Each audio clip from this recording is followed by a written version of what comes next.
Jacob. May second round. No, last for the first round. I was referring to the last interpolator for the first round. We still have another round, second round. So, Congressman Jacob, you have 10 minutes. Thank you, Mr. Chair. Alas 9 pa lang po, nandito na ako kanina. Nag-aayos pa lang yung mga page natin ng mga upuan.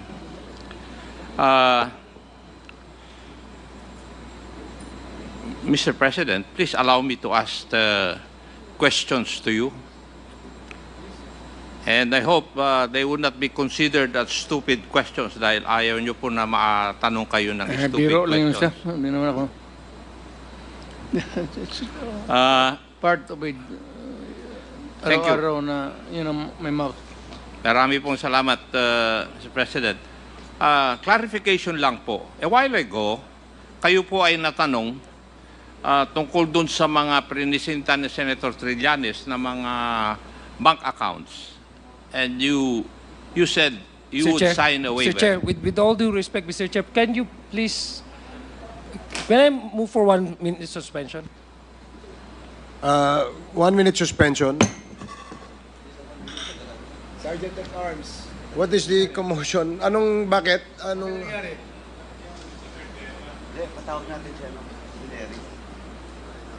I think, Mr. Chair, it's better that we What happened? transfer some of... Ano nangyari? You wish me to explain? Nang dumaan lang ako, Mr. Chair, sabi niya, di ba bayan muna ka? O so ano ngayon? Speak louder. Nang dumadaan ako, Mr. Chair, ang sabi ni Mr. Cardema, di ba bayan muna ka? Tumatakbo ka sa eleksyon. So sabi ko, marami namang congressman dito tumatakbo sa eleksyon. Bakit kami ang mini-mention mo? Okay, sige po. So yun Maraming na naman salamat po po. ang ano ko. Maraming salamat. Thank you po. Mr. Chair, Mr. Mr. Cardema. Chair, I would advise our guests here, please not to provoke anybody, especially the guests here, if I may humbly request, para hindi ho tayo tumagal pa. Thank you, Congressman Adjong. Mr. Chairman, Yes, may I ask Congressman Paduano. former Congressman Ray Colmenares as a resource person to go back in the meeting room No, I think he's going to Unless- the comfort room. unless nasa siya, sa comfort room. Yeah, he's going to the comfort room. So please be reminded, Mr. Cardema, ito reminder lamang po. Dito sa committee ito, hindi nyo po pwedeng itaunt, palakpakan, o insultuhin kahit sino. Paalala lang yan. That the next time gawin mo yan, baka ikaw ang magsisi, ha? Just a reminder. Thank you. Now, let us proceed. Congressman Akop, I'm sorry. You have 10 more minutes. Thank you, Mr. Chair. I'll make it short because I want to go home also. Mr. President, a while ago, Senator Trillanes presented some bank accounts on the screen, and because of that, you stated that you are willing to sign a waiver. Tama po ba yung pagkarinig ko, Mr. President? Yes. Yes, sir. Thank you. I would like also to inform you, Mr. President, that kung namang problema po kayo dun sa pamasahe po ninyo, pagpunta sa hearing na ito, I have told the chairman na pwede namang yung gobyerno ang mag-spend para sa inyo. Salamat, Under sir. our rules, Mr. President. That would be hindi naman great, but that would be saving. 3 pamalengke yan. 4. Yes, Mr. President. Totoo rin po ba yung pagkarinig ko kanina, Mr. President, that you would volunteer to go to the ICC and have yourself be investigated, Yes, sir. provided funds will be... Yes, sir. Baka magkatotoo po yun, Mr. President. May magbibigay na pera eh. Sir, mas mabuti yan siya makapasyal ako. Wala man talaga sila makuha sa akin. Thank you, Mr. President. Now, pero doon sa statement po nyo kanina, I don't think you would want to volunteer simply because you wouldn't want persons who are colored white to judge you. Tama rin po ba yung pagkarinig ko? No, I'm I'm a public official, sir. So, I am open to public scrutiny and public judgment. Official ho ako ng gobyerno. Yes, Mr. President. Pero narinig ko po kanina na doon sa pagtatanong ng isang kasamahan ko na you wouldn't want to be judged by white persons. You would rather want to be judged by Filipinos, your fellow Filipinos. Yes, sir. Hindi ko...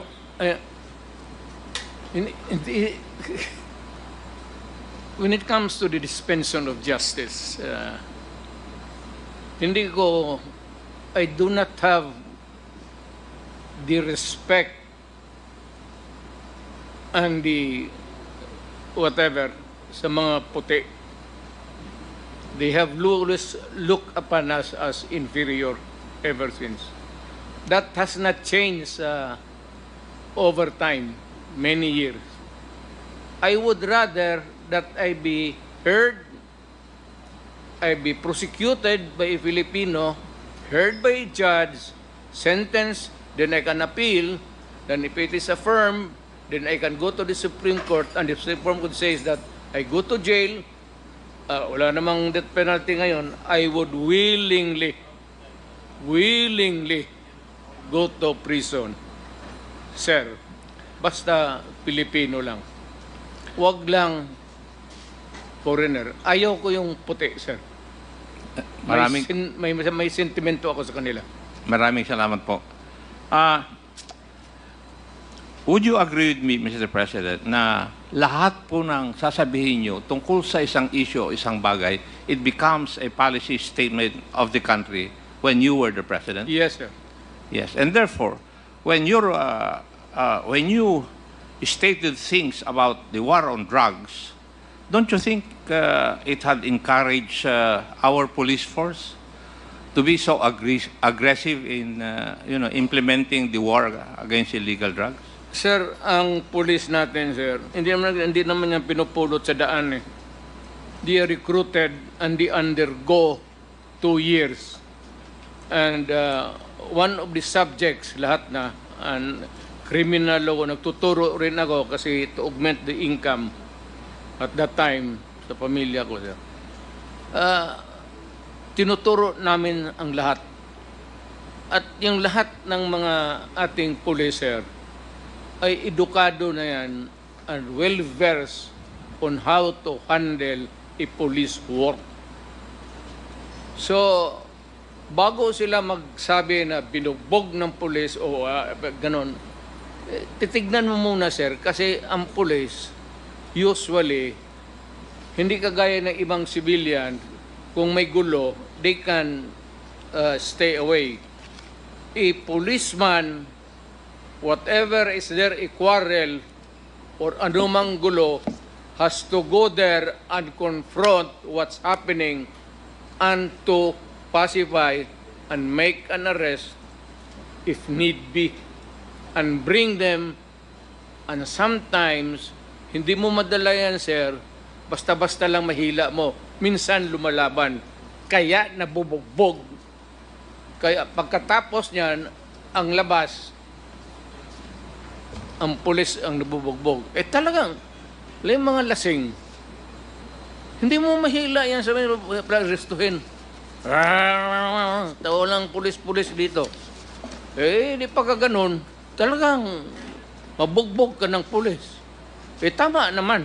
Because you have to overcome the resistance in order to make the arrest. Otherwise, inutil ka na pulis. Thank you, Mr. President. Yun pong, yung statement po ninyo na you take full legal responsibility for the acts of the members of the police force. I've heard that so many times. Wala akong choice, sir.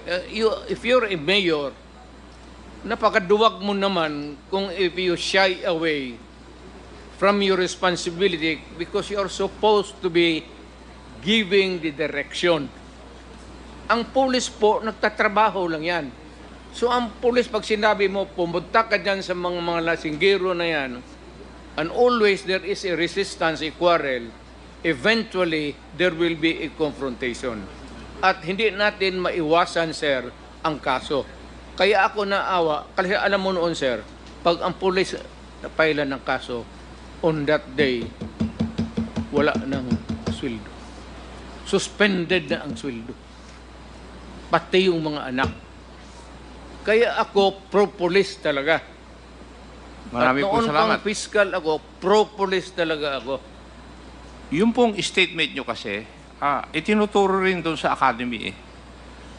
Under the principle of command responsibility, a leader or a commander is supposed to be responsible for what his people will do or would fail to do. Yeah, Basically, it's Pursuant- basically the same doon sa sinasabi pursuant ko.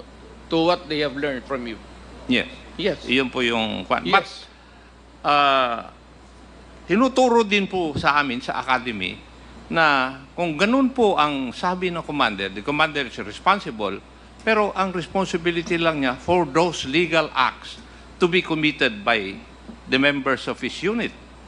Yes, Hindi sir. kagaya po ng sinasabi ngayon, nakikita po natin nangyayari, meron kayong policy statement regarding the war on drugs, tapos hindi naman po nila in-implement ng tama.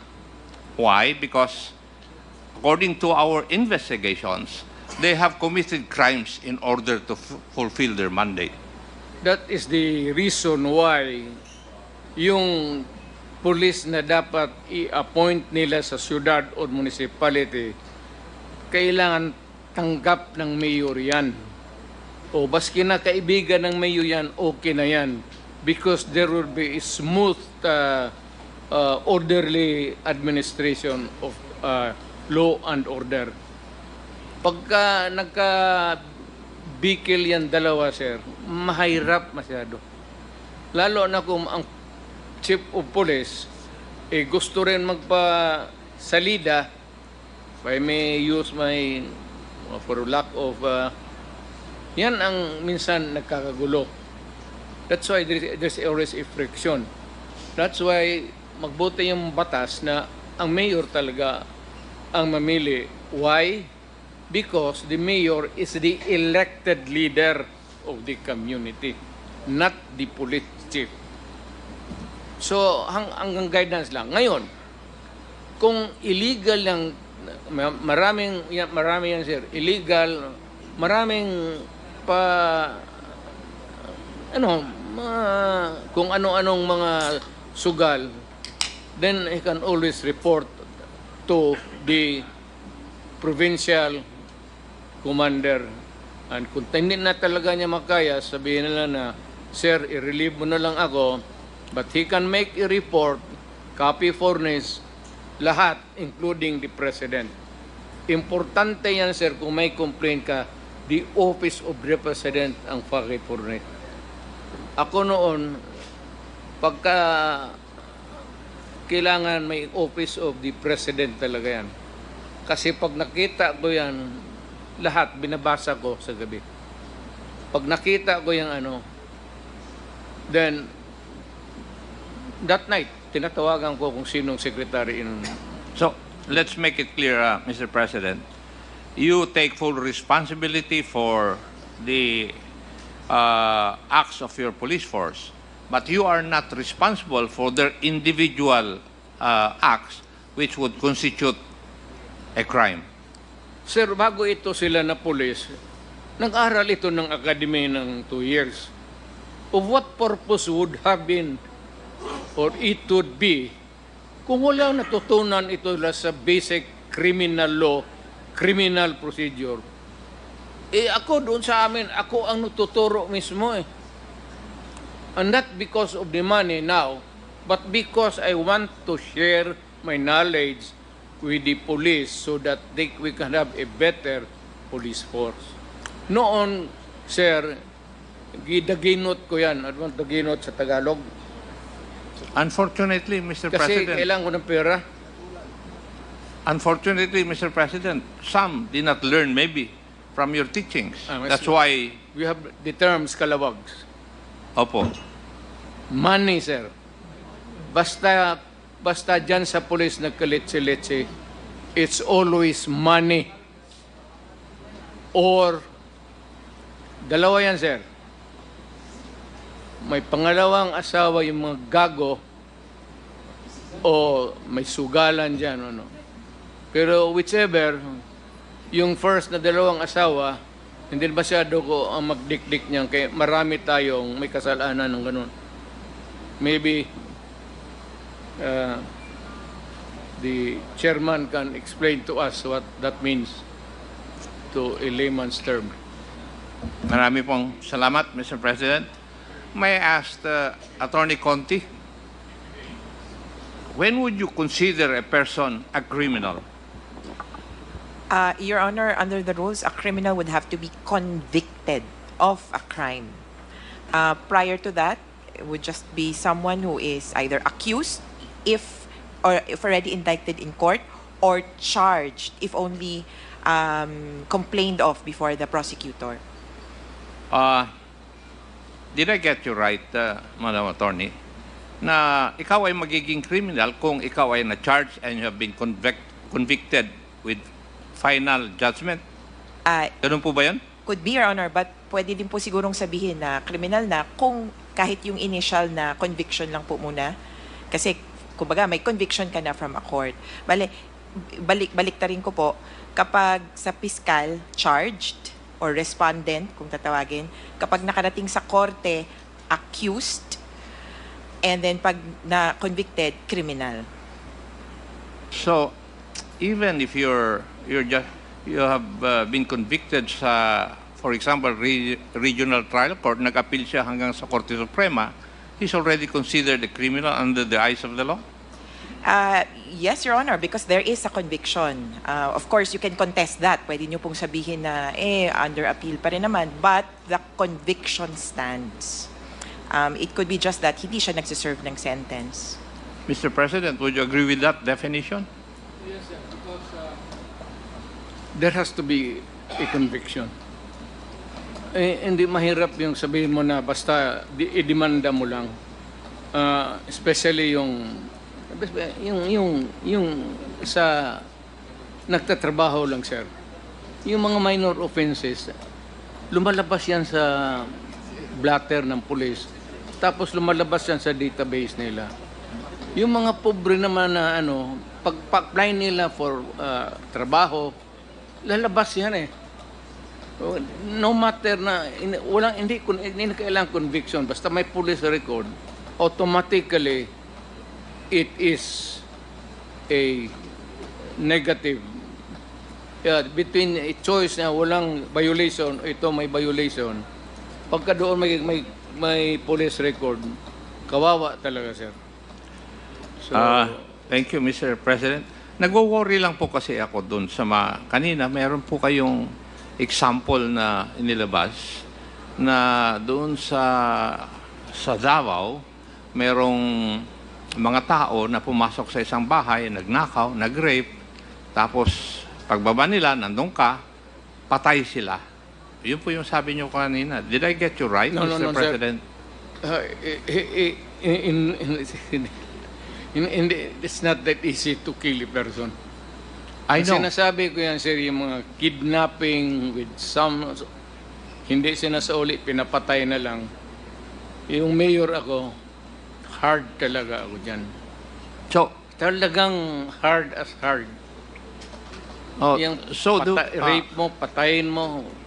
sinasabi po nyo ba sa amin ngayon, Mr. President, na you discarded the presumption of innocence of each and every individual? Yun po ba ang gusto nyong sabihin sa amin ngayon? I am not ready to answer or to give you an accurate answer on that, sir. Depende na yan sa konsensya ko. Pati yung sa mga pulis na kaharap ko. Kasi alam naman ng mga pulis doon na pag sinungaling sila or they hihilain nila yung inosenteng tao. Alam ng pulis nila, bugbugin ko talaga sila. Nagbubugbog talaga ako ng pulis sa Davao, sir. And Pagka-abusado na pulis, talagang pag inabutan kita sa istasyon, sigurado yan. so, Kaya disiplinado ang pulis ko. would it also mean, Mr. President, that sometimes you have discarded the presumption of innocence, then you would also have discarded sometimes the principle of due process? Would that be correct? Due process, yes, maybe. Pero yan sabi, innocent, sir. Huwag nandyan yung babae. Alam mo, karamihan dyan, minsan. Usually, nandyan yung babae. Magsumbong dyan sa opisina ko. May pasa dito, may bugol dito, black eye dito. So, bakit? Binugbog ako. Sinong bumugbog sa iyo? Yung pulis dyan sa Talumo. Sino? Sabi ko, yung Bongo, yung senator, tawagin mo. O pagdating doon sa opisina, tawagin ko yung asawa. O manood ka. Saan ka unang sinipa? Dito. O di sipain ko. Saan sunod? Sinuntok ako dito. Suntukin ko. Tapos sunod saan? Sipa uli dito. Sabihin ko, pag inulit mo yan, papatayin kita. Hindi na kita papalusutin. Thank you, Mr. President. The last issue, kasi doon po ako nagwo-worry. Yung pong statement po ninyo na sinasabihan nyo yung mga polis na pag hindi lumaban, i-encourage nyo na lumaban. Would that be correct, yung pagkaintindi ko po ron? Yes, sir. Kung may hold up at pumupurma ng lumaban, palabanin mo para matapos na ang problema natin. Pero kung yung nakasurrender na, sir, tinapon na yung baril sa... alam nila, hindi yan. Paano po, Mr. President, magkakaroon ng depensa na self-defense yung taong nag-i-encourage na lumaban yung isang tao? Well, that would be a question of batas na yan, sir. Yes, I agree, Mr. President. That's why there are three elements of self-defense as a defense for you to be acquitted of that crime. That is for the fiscal to decide at that stage. Wala na yan dyan sa police, sir. It is far removed na kung meron ng ano. Pero po, lumalaki Fiscal. yung tsansa na sila po ay madali. Pag Again, ganun. sir?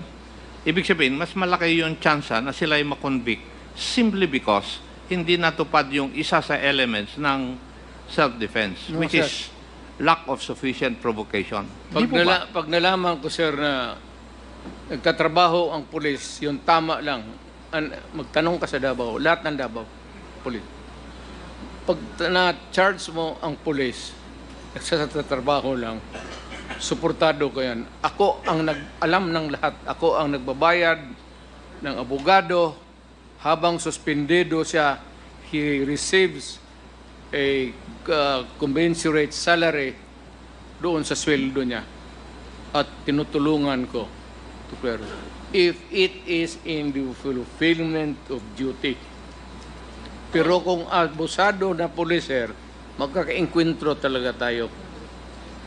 Yan ang sabi ko sa kanila, iwasan mo kasi hindi ko kaya talaga palusutin. At marami akong nabugbog na pulis. Hindi na ngayon, sir, matanda na ako. Nung mayor pa ako, batuta, yung batuta nila mismo yan, gamitin ko batuta sa isang batuta ninyo. Kaya pag nanagdatin ako, may kasalanan yung gagong yan, tinatapon nila yung batuta kasi alam ko gagamitin ko sa kanila. That's the only way to, hindi mo mapakiusap ang pulis. Hoy, pulis, alam mo, may batas. Hindi kayo dupapit ng ganon, ha?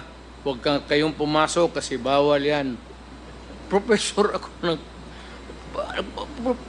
ako ng academy. Itong mga to, katagal ko ng fiscal year. Fiscal ako for 9 years. Alam ko yung asta ng lahat. Yung hold-upper, yung pulis, yung gagong pulis, yung mabait na pulis. Yung mababait na pulis na papasubo, suportado ko rin yan sila. Talagang to the hilt. Pero pag ikaw ay gago, ay na, mag-inkwentro tayo. Pero sa criminal, sir, talagang mainit ako, lalo na sa druga. Noong presidente ako, time and again, I have shown to the public how cruel, how brutal, how brutal I was in dealing with drugs. Kasi si sir, ang druga kasi, ang target niyan, ang mga anak natin.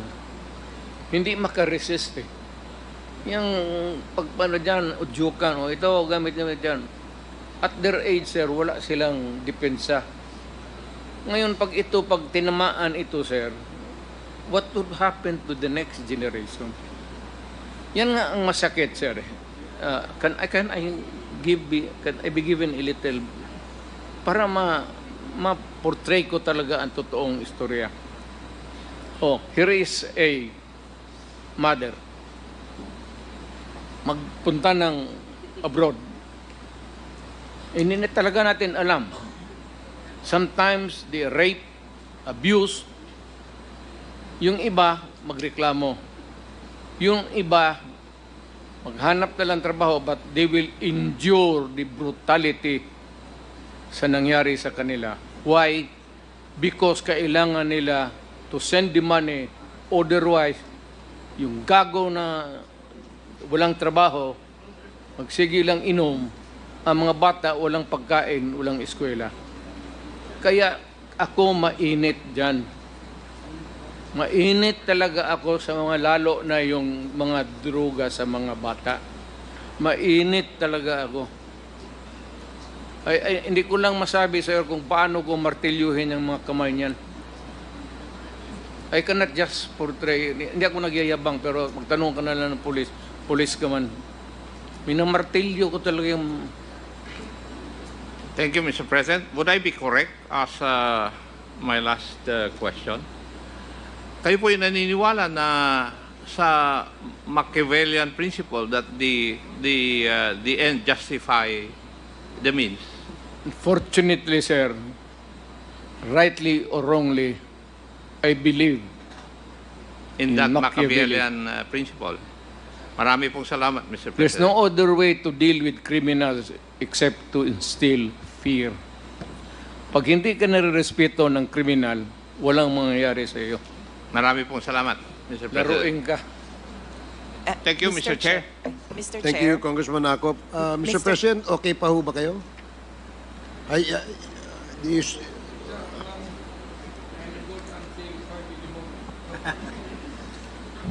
Mr. Chair.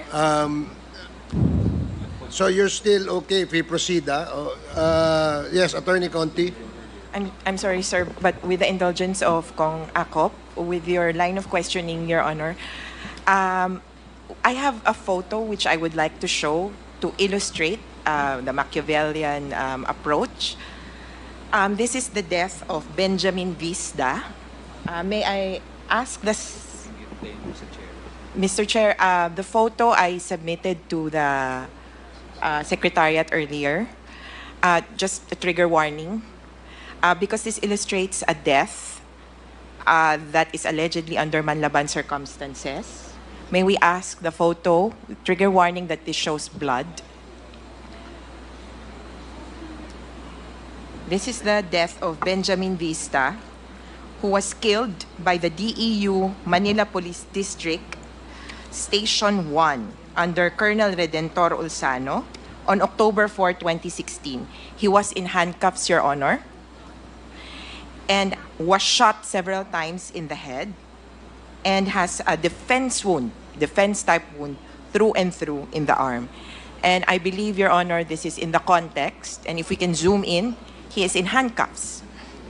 And I believe this supports Congressman Akop's line of questioning that this was really an intense approach to the war on drugs, Your Honor. And this shows that those who heard the President encouraging these kinds of scenario to perhaps set up this kind of killing. Thank you, Your Honor. Thank you, Attorney Conti. Mr. President, okay pa ho kayo? We can... Sir, mic please, sir. Mic. May basic training yung police na yung pinapakita mo, tinatalian mo.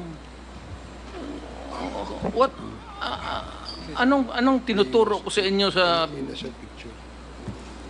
Police Academy kung yan ang ipakita mo sa akin yung trabaho mo? Mawaking kita. Thank you, Mr. President. Yung photo na yun, nagpapakita ng mga abusadong trabaho ng pulis.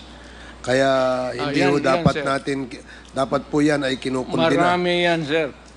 As equally as there are criminals na hindi pulis, maraming kriminal na pulis. The only way to deal in my city, sa akin, sir, is,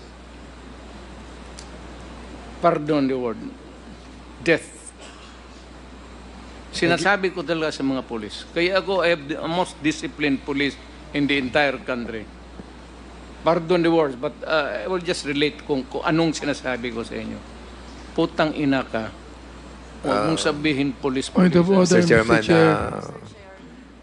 Mr. Chairman, consistent with our rules, ano, a while ago, Mr. President, tatlong beses niyo po sinabi yung word na GAGO, and I move, Mr. Chairman, that we delete that from the record, and also that word as well. Please, to the stenographers, please. You delete. can even erase my mouth, sir, if you want. You strike off from the record the foul language that was that we heard. Mr. President, kayo po ba pwede po kayong magpahinga? We can excuse you if you like. No, sir. But may i-backbite pa ako ninyo dito. Namuda nandito ako No, sa Mr. harap ninyo.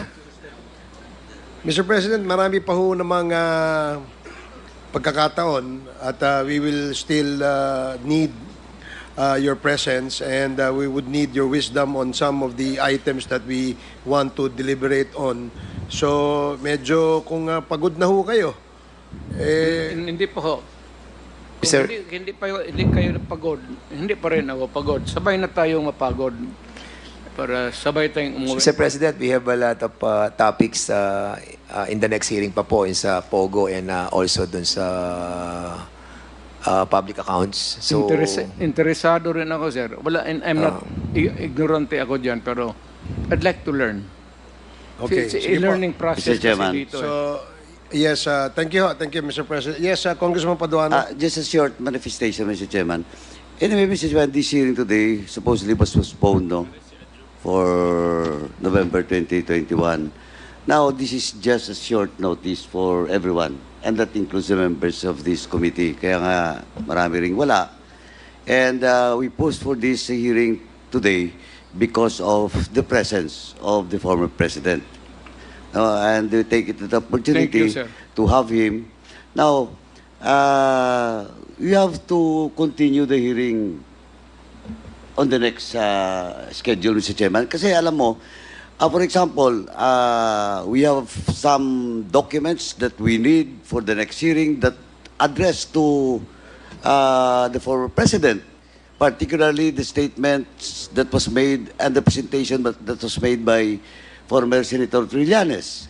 We don't have in today's hearing because of short notice former Colonel Espinido with regards to war on drugs. We don't have in today's hearing because of short notice Police Colonel Grijaldo and other police officers.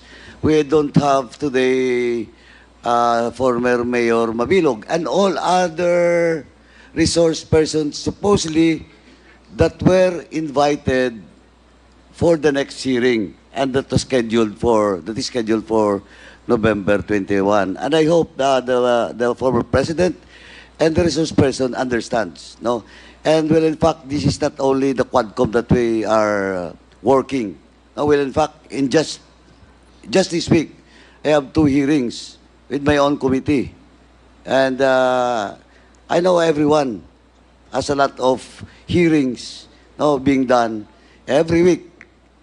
That's why I hope that the for President and the resource person will understand the situation of this committee and the short notice that was given to the members and the resource person for today's hearing, Mr. Chairman. Sir, Thank you, Mr. Chairman. Thank you, Congressman Paduano. I was once a member of this august body. So, naintindihan ko, sir. Thank you, thank you. Nandito Thank you, lang ako. Thank you, Mr. President, for understanding. Thank you po. Thank you, Mr. President. Magkasabay po tayo noong 1998 sa 11th Yes, sir. Congress. Mr. Chair. Yes, Congressman Adjong. Yeah, Mr. Chair. May I have at least two questions that I'd like to ask, just for a clarification, Mr. Chair, and confirmation, Mr. Chair. Okay, you have 10 minutes. Yeah, Mr. Chair, I was listening to the exchanges between Chairman Acop, Romeo Ancop, and the former president, and I thank the former president for responding to the questions of Congressman Acop candidly and honestly, and for being straightforward. I also pick up one of the questions from Chairman Acop when he asked the former president was he's willing to sign any waiver, and straight away the president gave an answer, affirmative answer. Bangko, sir? Yes, the Yeah. waiver. Yes. So I'd like to ask again, Mr. Chair, for fairness sake, to the former president. Did I hear it correctly? Hindi, ganito lang, sir. Give me one purpose. Isa lang. Bakit i-produce ko i-produce ko? Ang problema, yung bank account hindi yung akin lang yan, pati sa asawa ko. So, I cannot waive her right to secrecy. Ako wala akong problema. But the problem is, joint account yan eh. So, I have to ask my wife to appear here and to ask her if she is ready to waive the bank secrecy law. So is it, okay, thank you very much for that, Mr. President, for clarifying. So is it now the understanding of the committee when the former president was asked by Chairman Acop that would the president be willing to sign any waiver, would that be safe to assume, Mr. Chair, that would be conditional? Or because I presume when the former president right away answered the question of Congressman Acop, I presume that it was actually in affirmative and it was actually in all candidness, all honesty. I'm sorry? The problem is, what is the purpose of this investigation? Am I under the investigation? Bakit ako mag-produce maghingi kayo ng bank accounts ko? Yes, Mr. Chair, I was just merely requesting. What is my purpose here? No, Mr. Chair, with all due respect, I was just merely confirming. That's why when I asked the former president, confirming and to elaborate further on the question propounded by Chairman Acop, it got my curiosity and I got intrigued because, when the question was straightforward and the answer was also given straightforward. I was just confirming now, Mr. Chair, with the former president. Yes, please. Ayaw ko kayo magduda. So, if not in public, I'll give you a copy. I will show you a copy on condition na it sticks with you. Thank you. With that, Mr. Chair, I guess it was clarified by the president. I would have wanted, for example, for the response of the former president to really be in accordance with how he responded in affirmative, but based on the clarification right now, Mr. Chair, it seems that yes, it seems that it was conditional, no, Mr. Chair. Just for a confirmation lang po and for clarification, Mr. President. Hindi, ang kasi ang problema sa joint account kasi yan. So I had it back of my mind about my wife. Okay, I understand that, Mr. Chairman, Mr. President. I'm sure you have a wife and you have bank accounts. Yes, I have a lovely wife, Walang yes, Mr. solo President. dito na may bank account tayo. It's always, pagka may asawa ka, joint talaga yan. That is the Filipino way of doing it. Thank you, Mr. President, you. for your straightforward answers. Thank you, Congressman Chairman. Jong. Mr. Chairman. Yes, former Senator Trillanes. Well, just for the record, joint account between Duterte and Vice President Sara Duterte. So sila not the wife. Yun po ang dun sa nakuha natin. And just like what I anticipated earlier, Mr. Chairman, na yung pagsasabi niya na he's willing to sign a waiver, it's the same thing. It's always a bluff. Ngayon, yung sasabihin niya, sasampalin daw ako, pipirma siya ng waiver, sige po, pwede, papayag ako, sampalin niyo ako, pero pirma muna kayo sa waiver. Hindi Mr. pa rin, Chair, so it's Mr. a bluff. Chair, point of order, just to maintain decorum in this proceeding, and just to be fair, may we request the former senator not to provoke any resource persons because that won't do any good to anyone. I apologize, Please, Mr. thank you Chairman. very much, Mr. Chair. Mr. Chairman, ipakita ko lang yung video noong 2016 na ginawa namin na inadmit niya na yung ownership of those accounts, Mr. Chairman. May mga dates po yan. Gano'ng katagal itong Mga 1 video? minute. Make sure it's short kasi... It's even shorter. Okay. Mabilis lang. Sige, yes. technical, Comsec?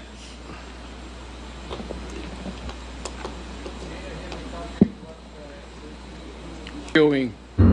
That is fabricated. He does not own it because it is non-existent.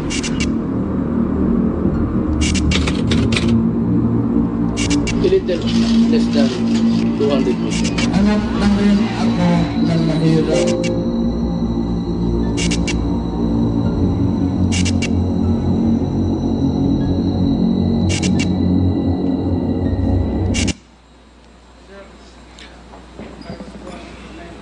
I was born in 1945.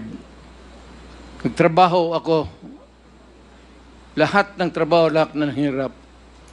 Hanggang bago ako nag-retire sa politics. Do you think I cannot accumulate even 5 billion? Sa negosyo ng asawa ko, pati ang sweldo ko, mababa naman siguro ang pagtingin ninyo kung inutil kami na basta na lang maghihingi kami ng pera sa tao. Siyempre, sir, may negosyo ang asawa ko. Both the first and the second, puro mayaman yan sila. Thank you. Thank you, Mr. President. Marunong magnegosyo Mr. Chairman. Plus, sweldo ko malaki. Sir, libre. Alam mo, pagkain ko libre. For so many years, libre. Mr. Chairman, i-explain ko lang yung video, Mr. Chairman. Sige. Thank you, Mr. President. Yes, please make it short, yeah. former Senator Trillanes. Yes, Mr. Chairman. But before that, isasabihin ko lang, nung una wala daw pamasahe, pero ngayon mayaman daw. Pero just para lang ma-record. But dito po, doon sa video, nung una, nung nilabas ko yon nung araw, ando doon yung mga dates, dinideny po nila. Pero when nag-deposit, nakakuha kami ng mga deposit slips, eventually, in a press conference by the media, inamin niya that sa totoo yung mga accounts. Then, eventually, yun ay naging basis ko, Mr. Chairman, nung pagpa-file ko. But Coming from this just fellow, to be sure, Mr. Chairman, eventually doon na lang po doon sa mga papatawag sa next witnesses. Maraming salamat, Mr. Thank Chairman. you. Thank you, former the Senator Filipino Trillanes. nation is listening. Maniwala kayo sa kanya o maniwala kayo sa akin? Make your choice. Thank you. Thank you, Mr. President. Mr. Chair. Congresswoman Jinky Luistro, you're recognized. Mr. Chair, my questions are directed to the former senator. Ma'am, I understand that almost all your cases were dismissed already. That is correct, Your Honor. All cases were dismissed already. There are 3 cases. First one was dismissed, granted, the demurrer to evidence was granted in 2021. And then the second case, acquitted po ako in 2023. Although that acquittal was elevated to the Court of Appeals, or was questioned before the Court of Appeals by the Office of the Solicitor General, na labag po sa principle of sa right against double jeopardy. Kasi acquittal nga po. The third case was also dismissed this year, the last third trumped-up drug charge or case was dismissed. Na-dismiss po nung July lang of this year. So, wala na po. And all these cases pertains to violations of the dangerous drugs law? Yes, conspiracy daw po to commit illegal drug trading. At first, it was just an illegal drug trading, consummated. Pero na-realize ho ata ng mga prosecutor ng DOJ na mahihirapan sila sa isang consummated illegal drug trading na charge dahil wala nga real evidence, walang physical evidence, walang drugs. Hindi nila in-identify. Ano ba yung drugs na trinafic ko? Wala hong allegation, wala yun sa information. At walang money trail, walang paper trail. So kaya inamend nila po yung mga charges into conspiracy to commit illegal drug trading. Obviously believing that testimonial evidence would be enough. But as it turned out, hindi. Kaya nga po, na-dismiss yung 3 kaso kasi nag-rely lang dun sa mga laway nung mga perjured witnesses na mostly believed convicts. I remember, ma'am, during the previous hearings, you made mention about witnesses who recanted their testimonies, which were used in the prosecution of your cases.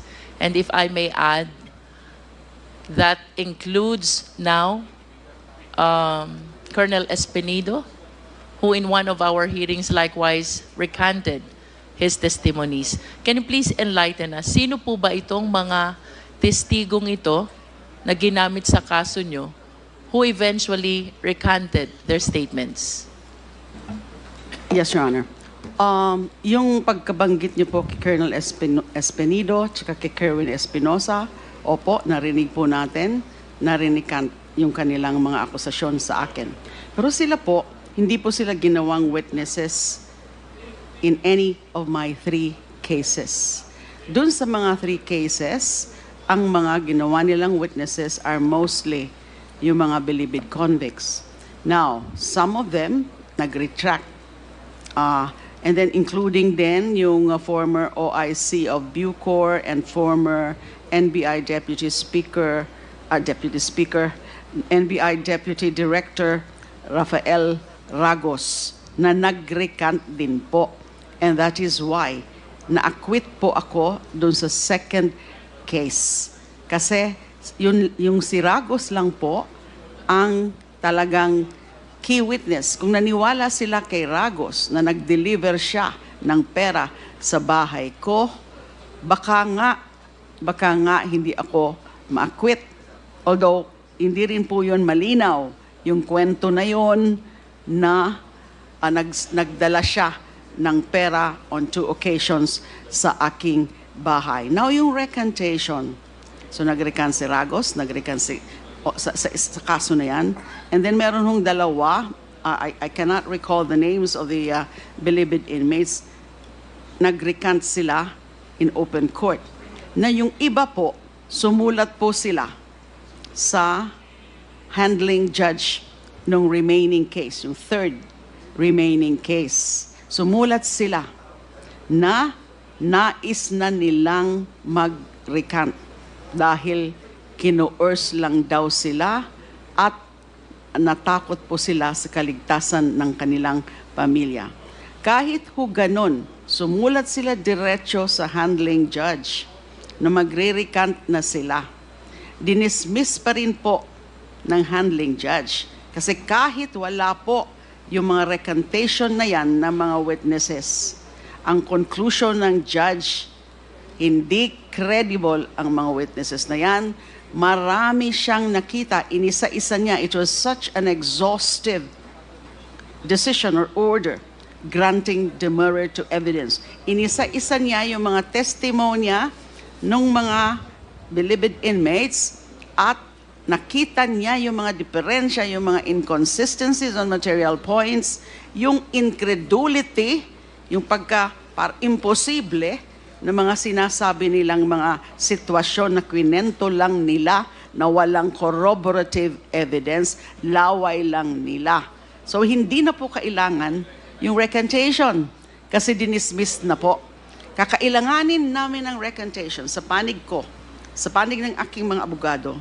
Kakailanganin namin yung mga recantation dun sa isasampa naming mga kaso against doon sa mga may kinalaman, may role, may hand doon sa pagfa-fabricate ng mga ebidensya, pagfa-fabricate ng kaso against me.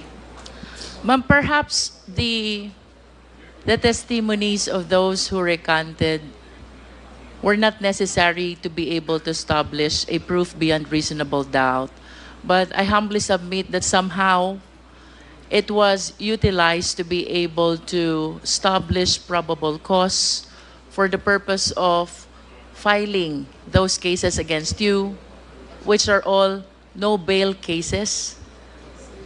Yes, Your Honor. That cost you incarceration for 7 years, ma'am? Almost 7 years, 6 months, 6 years, 8 months, and 21 days, or a total of 2,454 days.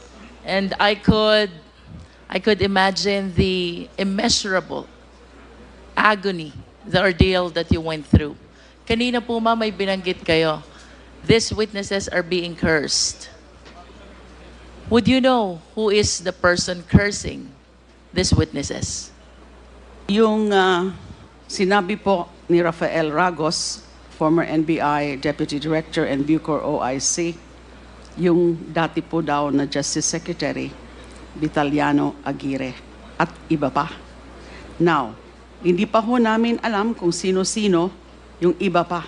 May mga ideas kami, pero kailangan namin talaga na manggaling dun sa mga witnesses na yon para ituro na nila kung sino yung mga trumabaho sa kanila, yung mga kumausap sa kanila, yung mga pumilit sa kanila, yung mga nagbigay ng kung ano-ano mga promises sa kanila para mag-testify falsely against me. Yun po ang gusto rin naming malaman. Although meron na po kami mga nakalap na mga pangalan, pero kailangan ho namin talaga na manggaling mismo yon dun sa mga testigo na nag-recant.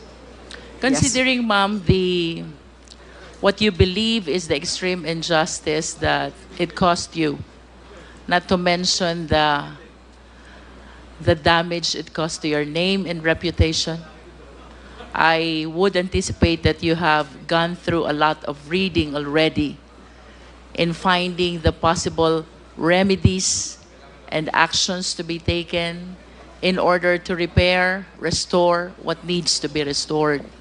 Can you please enlighten us, ma'am? Ano pong courses of action po ba ang iniisip nyo? Both criminal and civil. Civil for damages. You know, a lot of damages have been caused on my person and on my honor, on my reputation. It's in fact not capable of pecuniary estimation. Whether there's got to be an amount. Although hindi naman po talaga ako interesado sa pera, pero kung isa yan sa paraan para talaga lalo akong ma-vindicate, magpa-file po kami ng civil civil case for damages. Sa criminal cases naman, yung iba pong mga iniisip namin, ay yung subornation of perjury. Dahil pinilit sila. Sinungaling nila under oath. So these witnesses, or these, believed witnesses, they perjured. So they could be liable for perjury. And yung mga nag-udyok sa kanila, kumausap sa kanila, kasama na doon si former Justice Secretary Vitaliano Aguirre, subornation of perjury. Malinaw po para sa amin. And then illegal machinations, grave coercion. Yung kwento ni Kerwin Espinosa na pinilit lang ng dating PNP chief and now Senator Bato de la Rosa. That is grave coercion. So naghahanap pa po ng iba. Kasi sa tingin namin, kulang yun eh. Kulang yung mga ganong causes of action, ma'am, Your Honor. To really, vindicate me. Because I was so wronged na inimbento nila yung mga akusasyon. Binasya ko ng husto, minsan napakabastos ng mga sinasabi nila. Can you imagine po, Your Honor, you are also a mother. Apektado yung ang mga anak ko, yung mga kapatid ko, yung pamilya ko. Buti na lang yung aking ina, ailing mother, bedridden already, and now 92 years old, hindi niya po nalaman kung ano ang nangyari sa akin. Kasi yun po ang gusto ng aking mga kapatid. Huwag na lang natin sasabihin sa mami dahil nga baka lumala yung kanyang kondisyon. The mental anxiety, the anguish, the agony that a mother would feel knowing that her eldest daughter is in jail. So ganun po. Ang hirap sabi ko nga mag-research kayo ng mga foreign jurisprudence. Baka pwedeng meron pa tayong makita. Mas malakas. Kasi syempre sa atin, a crime is only a crime if the law says so. So limited yung choices mo. Dapat mapunta dun sa elements ng isang charge, ng isang krimen. Pero nakukulangan pa po ako. Hindi pwedeng ganyan lang. Subornation of perjury, grave coercion, incriminating one's honor. Meron pa sigurong mas matindi na tunay, nakakatawan, na marirepresent, makikita kung gaano katindi yung ginawa nila sa akin. Yun po so far ang pwede kong sabihin. Thank you, Your Honor. And it is on this slide, Mr. Chair, that I wish to appeal to the Quadcom that perhaps we can look into the possibility of legislating in order to define and penalize the particular act of fabricating cases, Mr. Chair. Because with the narration of facts shared to us by Senator De Lima, indeed, the agony, the ordeal, the damage is immeasurable, and I conform to her position that the courses of action that she is considering to file are indeed insufficient and not commensurate to what she went through already. So I hope that the Quadcom can consider as well looking into the possibility of defining and penalizing the crime of fabrication of cases. Thank you, Mr. Chair. Thank you, Congresswoman. Mr. Chair. Thank you, Congresswoman Luistro. Yes, we will consider that. In fact, we already asked the Secretariat earlier to conduct research on the said subject matter that you have just mentioned. Mr. Chair. So, yes, Mr. President. Hindi kailangan ganun kakapal yung falsification pati forgery. I-apply mo lang yung batas. We will also consider that, Mr. President. Yung revised penal code, sir, tanungin mo lang yung abogado ninyo. Hindi na kailangan. Why make so many laws na wala namang kakwenta-kwenta? Okay, thank you, Mr. Nandiyan na President. lahat yan sa revised penal code. We will. Basahin lang ninyo, sir. Thank you. Maintindihan Salamat po. ninyo, I'm sure. Salamat po.